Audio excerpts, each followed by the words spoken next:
on. It's a beautiful morning. It's like 45 degrees. Although I don't think it's going to get much warmer today. I think this is like the high or something. Annie and I are out here. It's a little cloudy, but it's still beautiful. Like the sky looks pretty. And you can see some of the clouds. There's less clouds over by the airport. Well, thanks for joining my channel where my dog, wherever she just ran past me, Annie and I talk about mental health and spiritual health. There she is. Oh no, she's too fast. She's already running way down there. We talk about mental health and spiritual health. Good morning, Frank. And I like to talk about a passage from the Bible in the morning at sunrise time. And this morning's no different. And it's going to be about love. And we're going to be in the love chapter of the Bible, as some people call it.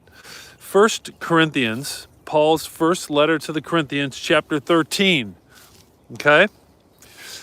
And first, I would just want to say thanks for joining my channel. And if you haven't already subscribed, please do so and share it with others. I'd really appreciate it. Really appreciate it.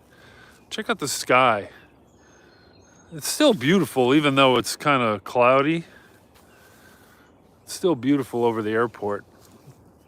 All right. Good morning, Vicky. Good morning, Olivia. We're talking about love this morning in 1 Corinthians chapter 13. Now, I had this, well, I should say, when I got married, we had this read as one of our readings at our wedding. It was a mass. It was a Catholic mass. And the thing is I didn't actually know what it meant because I didn't know the context and the background of this poem. I mean, it sounds good. It sounds like a love poem. You know, it talks about love is patient, love is kind.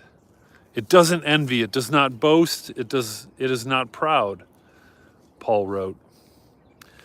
But I wonder if anybody really understands the meaning of it. Because you're in love and you're getting married and it's just a happy festive time. But that's the exact opposite of why Paul wrote this in his letter to the young church in Corinth. At the time, the young church in Corinth was actually severely divided with a lot of bizarre actions going on. Like, I mean, it was a total mess. Incest, prostitution, rivalry among leaders, lawsuits between members, and even the worship was chaotic. Those speaking in tongues wanted to be heard first, even if other people couldn't understand them. Others were prophesying to look important. I mean, it was an utter disaster. And there were leadership challenges between the members. I mean, Paul wrote this quote unquote love chapter to this church that was in this chaotic mess, okay? Now, what Paul is saying in this love chapter is that there was a basic failure in relating to one another in love, okay? That's a little bit different than, you know, what people are thinking about love in a wedding. This is more about showing a more excellent way to serve others, to love others, right? That's what Paul wrote in the first verse. I want to show you a more excellent way. And he preached love because love never fails. But where there are prophecies, he wrote, they will cease, they will stop. Where there are tongues, they will be stilled or they will be quiet. And where there is knowledge, it will pass away. But love never fails. So yes, this chapter can encourage a wedding party, but it maybe isn't exactly the love that they're thinking about at the time. Now, I know I didn't know exactly I absolutely didn't know the background behind it, and I didn't know exactly what it meant.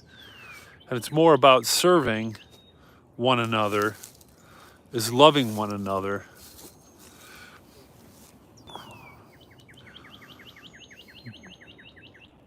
So hopefully that message in the future can be made a little bit more clear at a wedding, to encourage a wedding party and inspire all of us to live out love and kindness. I got 2 questions for you guys. How do you show kindness and love in your relationships? How do you show kindness and love in your relationships? And the second question, how do you show love in the body of Christ? Since Paul wrote this to a divided church, he's telling the church to love one another. How do you show love in the body of Christ or in your church? I'm just kind of curious. I know a lot of people are trying to help me or serve me in the church. I'm not sure how I'm showing love or serving back, but I know people are trying to help me in the church. So, I mean, there's a good example of loving one another in my church, or in the body of Christ, the church that I belong to.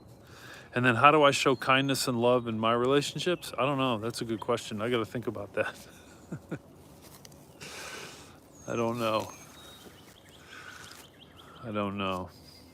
But this was a really interesting one for me because I had this read at my wedding and I didn't really understand it the way I understand it now. It needs to be put into context and who Paul's writing to and why. It's not just a love poem, you know. Let's see what people are saying here.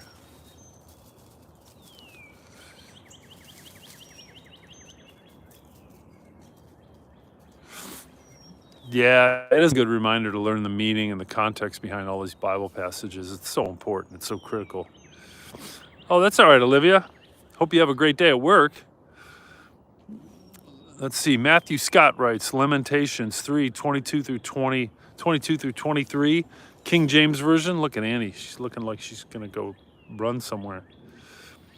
It is of the Lord's mercies that we are not consumed, because his compassions fail not. They are new every morning. Great is thy faithfulness. Yeah, no kidding. He is great. We don't deserve anything that he gave us. But he gave us a son, and all we need to do is believe in him.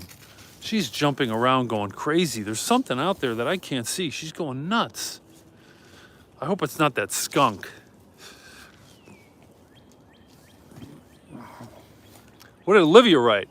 Love ye one another, tender-hearted, forgiving one another, even as God for Christ's sake hath forgiven you. Yeah, that's a beautiful verse. Ephesians 4:32, King James Version. That's beautiful, Olivia. Olivia, do you use KJV?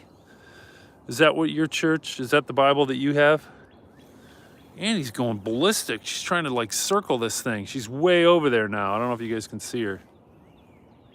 She's running. Oh my God, great is thy faithfulness was my great grandma's life verse. Oh, that's cool. Hi, Annie. Where are you going? It is a great passage. Oh, you only use King James Version. That's sweet. I like that. That's old school. I like the words. I like the words. Just like your passage you shared, Ephesians 4:32. Love ye one another, tender-hearted, forgiving one another, even as God for Christ's sake hath forgiven you.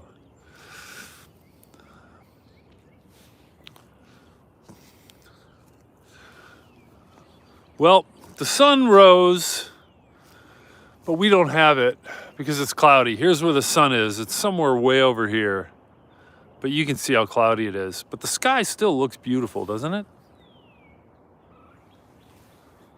It's really, really beautiful out here this morning.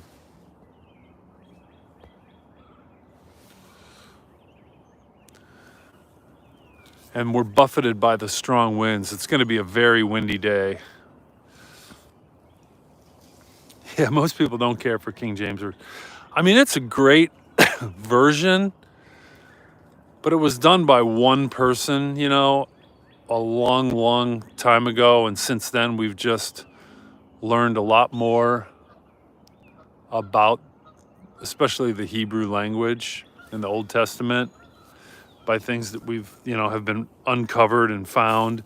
And you have all these people over, you know, centuries studying it and improving it. So I think that's why most people don't use King James Version. I mean, there's just more accurate translations, but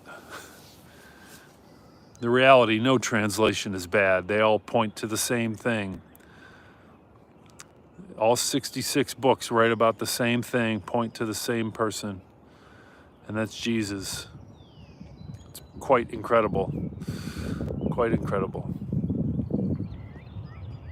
I like quoting the King James Version though, because I just like the English used. It's nice. All right, guys. Well, wish I had a sunrise to show you. It's not quite a sunrise, but it's still beautiful. I have no idea where Annie is. My guess is she's getting muddy in the creek again. There's probably ducks in there because it's warm. But I hope you have a great Saturday, a great start to your weekend, although your weekend really kind of started last night, but it officially starts this morning. Although Olivia's going to work. Hope you have a good time at work, Olivia. Let us know how it goes. And we'll see everybody tonight at 8 p.m. Eastern, okay? Where we're going to play some more Edison disc phonographs in the background. And I'm going to try to quiet that thing down a little more. Yeah, and he's in the creek. All right, guys. Have a great day. And remember to love one another or serve one another. Not just today, but every day. But keep that in your mind. All right? Peace, everyone. Have a great one. See you tonight.